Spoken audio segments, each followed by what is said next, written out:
O desejado de todas as nações. Capítulo 29. O sábado. O sábado foi santificado na criação. Instituído para o homem, teve sua origem quando as estrelas da alva juntas alegremente cantavam e todos os filhos de Deus rejubilavam. Pairava sobre o mundo a paz, pois a terra estava em harmonia com o céu. Viu Deus tudo quanto tinha feito, e eis que era muito bom. E ele repousou na alegria de sua concluída obra. Como houvesse repousado no sábado, abençoou Deus o dia sétimo e o santificou. Separou-o para uso santo. Deu-o a Adão como dia de repouso. Era uma lembrança da obra da criação e, assim, um sinal do poder de Deus e de seu amor. Diz a Escritura: fez lembradas as suas maravilhas. As coisas que estão criadas declaram as suas coisas invisíveis, desde a fundação do mundo, tanto o seu eterno poder como a sua divindade. Todas as coisas foram criadas pelo Filho de Deus. No princípio era o Verbo, e o Verbo estava com Deus. Todas as coisas foram feitas por ele, e sem ele, nada do que foi feito se fez. E uma vez que o sábado é uma lembrança da obra da criação, é um testemunho do amor e do poder de Cristo. O sábado chama para a natureza nossos pensamentos e põe-nos em comunhão com o Criador. No canto do pássaro, no sussurro das árvores e na música do mar, podemos ouvir ainda sua voz, a voz que falava com Adão no Éden pela viração do dia.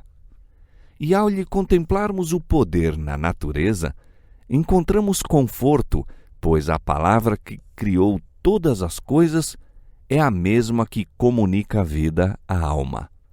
Aquele que disse que das trevas resplandecesse a luz é quem resplandeceu em nossos corações para a iluminação do conhecimento da glória de Deus na face de Jesus Cristo. Foi esse pensamento que despertou o cântico: Tu, Senhor, me alegraste com os teus feitos. Exultarei nas obras das tuas mãos.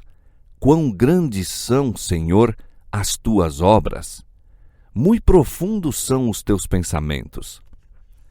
E o Espírito Santo declara por intermédio do profeta Isaías: A quem, pois, fareis semelhantes a Deus? Ou com o que o comparareis? Porventura não sabeis? Porventura não ouvis? Ou desde o princípio se vos não notificou isto mesmo? Ou não atentastes para os fundamentos da terra?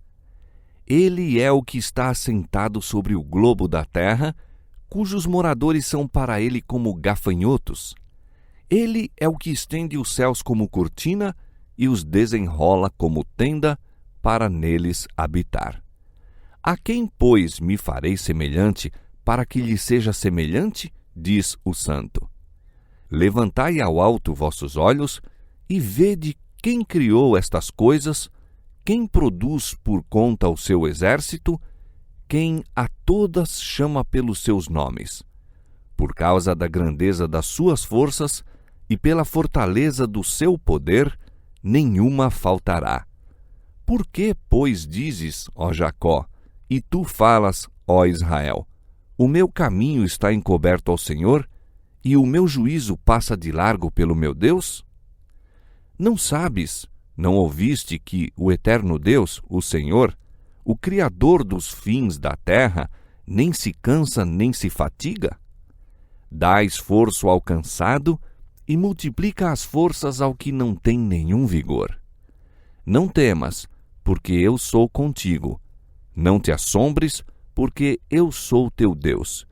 Eu te esforço e te ajudo, e te sustento com a destra da minha justiça.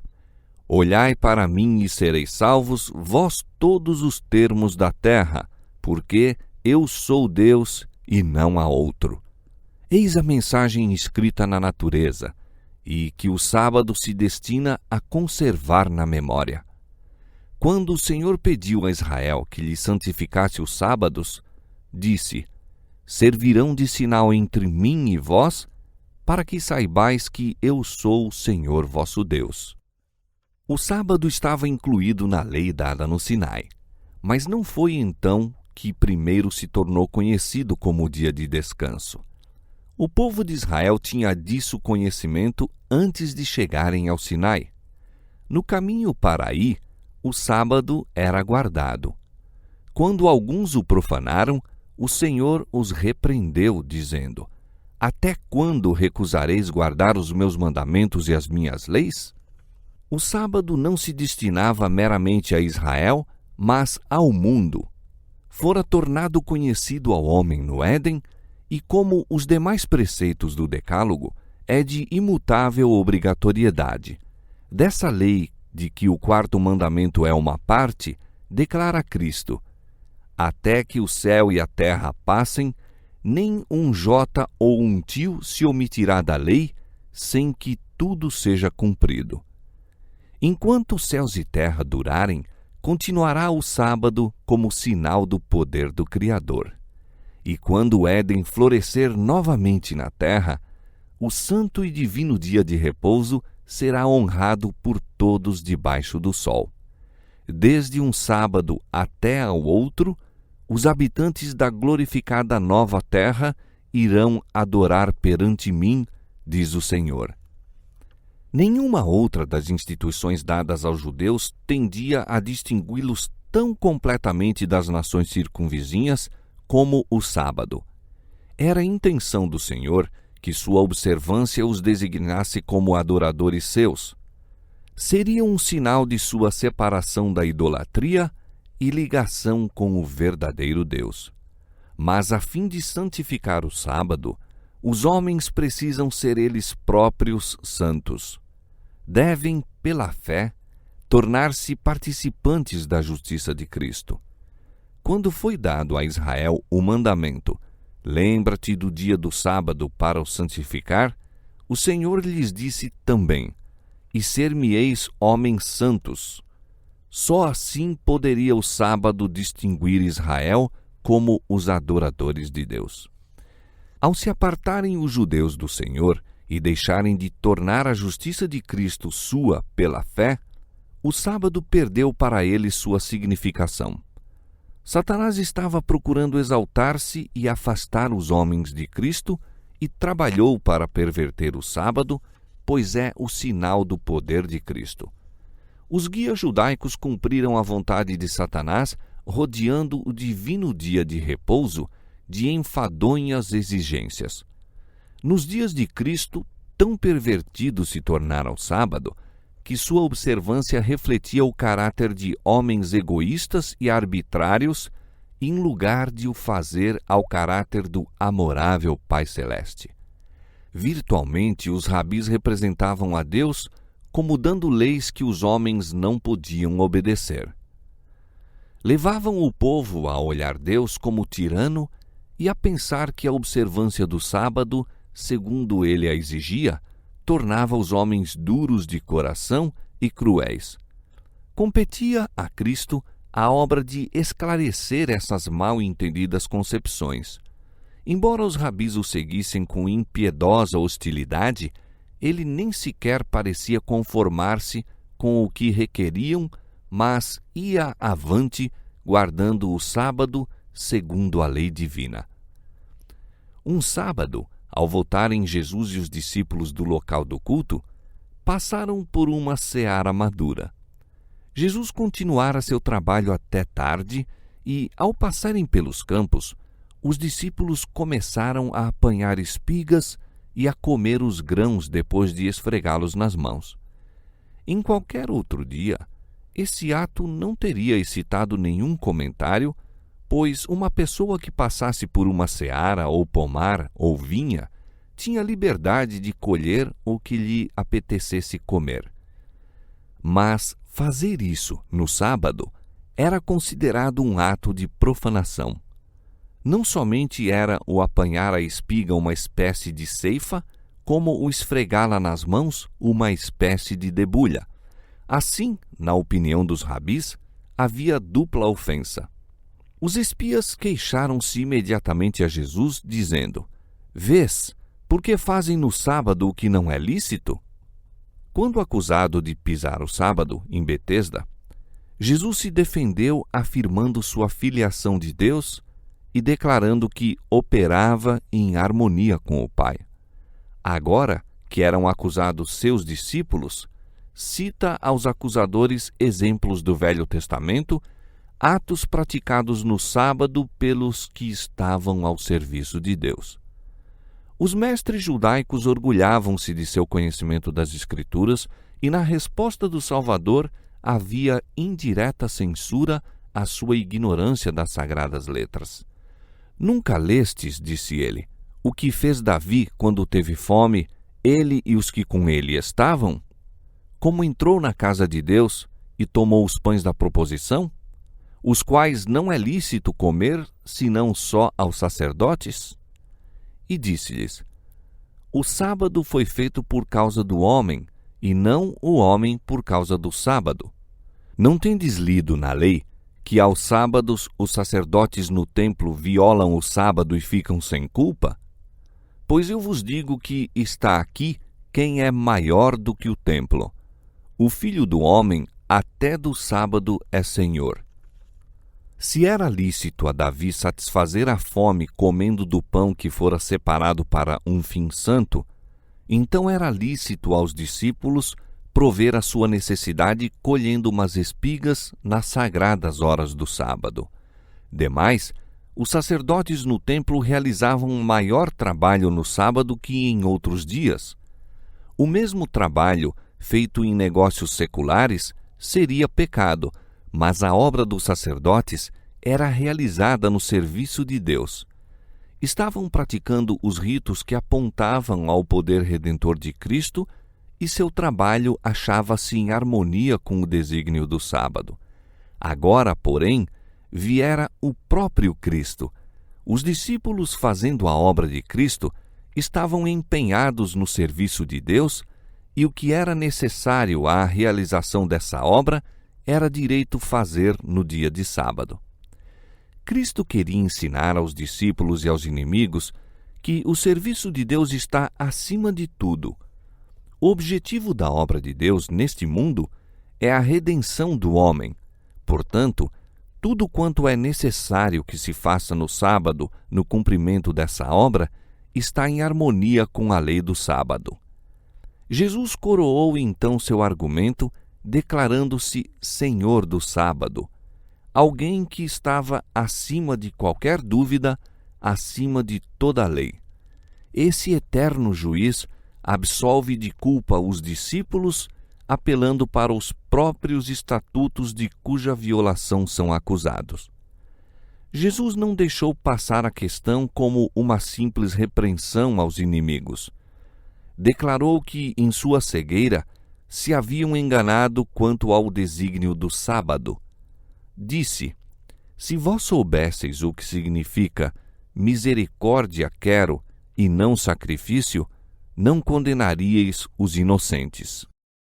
Os muitos ritos deles, destituídos de coração, não podiam suprir a falta daquela verdadeira integridade e terno amor que há de para sempre caracterizar o genuíno adorador de Deus. Cristo reiterou ainda a verdade de que os sacrifícios eram, em si mesmos, destituídos de valor. Eram um meio e não um fim. Seu objetivo era dirigir os homens ao Salvador, levando-os assim em harmonia com Deus. É o serviço de amor que Deus precisa. Quando falta esse, a mera rotina da cerimônia é-lhe ofensiva. O mesmo quanto ao sábado. Visava este pôr os homens em comunhão com o Senhor? Quando, porém, o espírito estava absorvido com enfadonhos ritos, o objetivo do sábado era contrariado. Sua observância meramente exterior era um escárnio. Outro sábado, ao entrar Jesus na sinagoga, viu aí um homem cuja mão era mirrada. Os fariseus o observavam ansiosos de ver o que faria. Bem sabia o Salvador que, curando no sábado, seria considerado transgressor, mas não hesitou em derribar o muro das exigências tradicionais que atravancavam o sábado. Jesus pediu ao enfermo que se adiantasse, perguntando então: é lícito no sábado fazer bem ou fazer mal? Salvar a vida ou matar? Era uma máxima entre os judeus que deixar de fazer o bem, havendo oportunidade para isso, era fazer mal. Negligenciar salvar a vida era matar. Assim Jesus os atacou com suas próprias armas, e eles calaram-se. E olhando para eles em redor com indignação, condoendo-se da dureza do seu coração, disse ao homem: estende a tua mão. E ele a estendeu, e foi-lhe restituída a sua mão, sã como a outra. Quando interrogado: é lícito curar no sábado? Jesus respondeu: qual dentre vós será o homem que, tendo uma ovelha, se num sábado cair numa cova, não lançar a mão dela e a levantará? Pois quanto mais vale um homem do que uma ovelha? É, por consequência, lícito fazer bem nos sábados. Os espias não ousaram responder a Jesus em presença da multidão, por temor de se envolverem em dificuldades. Sabiam que ele dissera a verdade. De preferência a violar suas tradições, deixariam um homem sofrer, ao passo que socorreriam um animal por causa do prejuízo para o possuidor, caso fosse o mesmo negligenciado. Assim, maior era o cuidado que manifestavam por um animal que por um homem, criado à imagem divina. Isso ilustra a operação de todas as religiões falsas. Criam no homem o desejo de se exaltar acima de Deus, mas o resultado é degradá-lo abaixo do animal. Toda religião que combate a soberania de Deus despoja o homem da glória que lhe pertencia na criação e lhe deve ser restituída em Cristo. Toda religião falsa ensina seus adeptos a serem descuidosos para com as necessidades, sofrimentos e direitos humanos. O Evangelho dá alto valor à humanidade como resgate do sangue de Cristo e ensina uma terna solicitude pelas necessidades e misérias do homem. O Senhor diz: farei que um homem seja mais precioso do que o ouro puro e mais raro do que o ouro fino de Ofir. Quando Jesus se voltou para os fariseus com a pergunta se era lícito no dia de sábado fazer bem ou mal, salvar ou matar, pôs-lhes diante os próprios maus desígnios deles. Estavam-lhe dando caça à vida com ódio acerbo, ao passo que ele salvava a vida e trazia felicidade às multidões. Seria melhor matar no sábado, como estavam planejando, do que curar o aflito como fizera ele? Seria mais justo ter o homicídio no coração durante o santo dia de Deus que amor para com todos os homens, amor que se exprime em atos de misericórdia? Na cura da mão mirrada, Jesus condenou o costume dos judeus e colocou o quarto mandamento no lugar que Deus lhe destinara. É lícito fazer bem nos sábados, declarou ele. Pondo à margem as absurdas restrições dos judeus, Cristo honrou o sábado, ao passo que os que dele se queixavam estavam desonrando o santo dia de Deus. Os que afirmam que Cristo aboliu a lei, ensinam que ele violou o sábado e justificou os discípulos em assim fazer. Colocando-se assim na mesma atitude que tomaram os astutos judeus, contradizem dessa maneira o testemunho do próprio Cristo, que declarou: tenho guardado os mandamentos de meu Pai e permaneço no seu amor. Nem o Salvador, nem seus seguidores violaram a lei do sábado. Cristo era um vivo representante da lei. Nenhuma transgressão de seus santos preceitos se encontrou em sua vida. Olhando a uma nação de testemunhas ansiosas por uma oportunidade para o condenar, pôde dizer sem contradição: quem dentre vós me convence de pecado? O Salvador não viera para pôr de parte o que os patriarcas e profetas haviam falado, pois ele próprio falara por intermédio desses representantes. Todas as verdades da palavra de Deus tinham vindo dele, mas essas inapreciáveis joias haviam sido postas em falsos engastes. Sua preciosa luz fora aplicada a servir ao erro. Deus queria que fossem tiradas desses engastes de erro e recolocadas nos da verdade. Essa obra unicamente uma divina mão podia realizar. Por sua ligação com o erro, a verdade tinha estado ao serviço da causa do inimigo de Deus e do homem. Cristo viera colocá-la em condições de glorificar a Deus e operar a salvação da humanidade. O sábado foi feito por causa do homem e não o homem por causa do sábado, disse Jesus.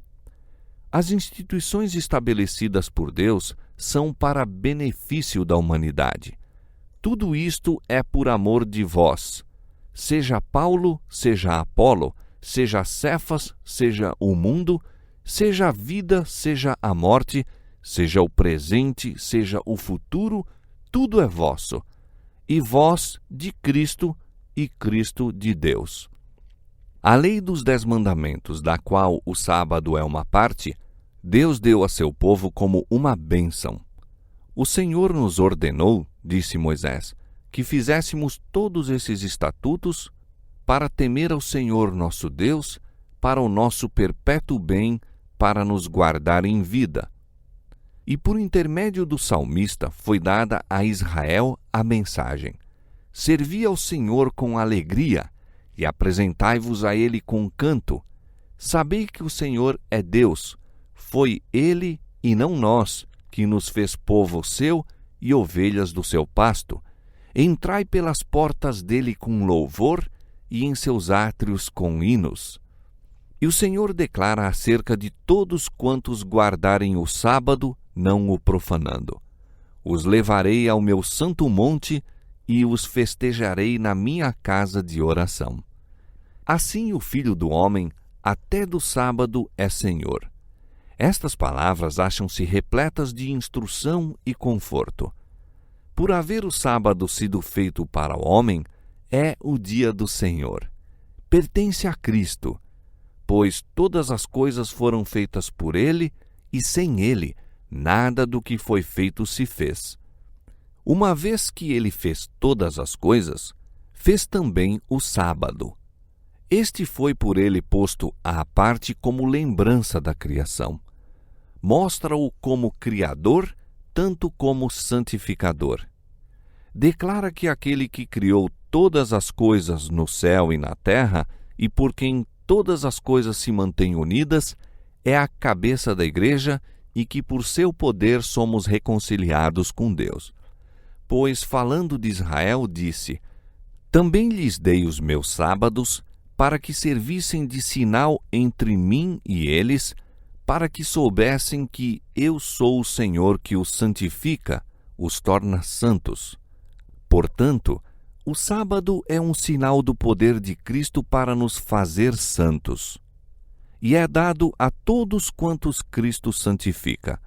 Como sinal de seu poder santificador, o sábado é dado a todos quantos, por meio de Cristo, se tornam parte do Israel de Deus. E o Senhor diz: se desviares o teu pé do sábado, e de fazer a tua vontade no meu santo dia, e se chamares ao sábado deleitoso e santo dia do Senhor digno de honra, então te deleitarás no Senhor. A todos quantos recebem o sábado como sinal do poder criador e redentor de Cristo, ele será um deleite. Vendo nele Cristo, nele se deleitam. O sábado lhes aponta as obras da criação como testemunho de seu grande poder em redimir. Ao passo que evoca a perdida paz edênica, fala da paz restaurada por meio do Salvador. E tudo na natureza lhe repete o convite: vinde a mim, todos os que estáis cansados e oprimidos, e eu vos aliviarei.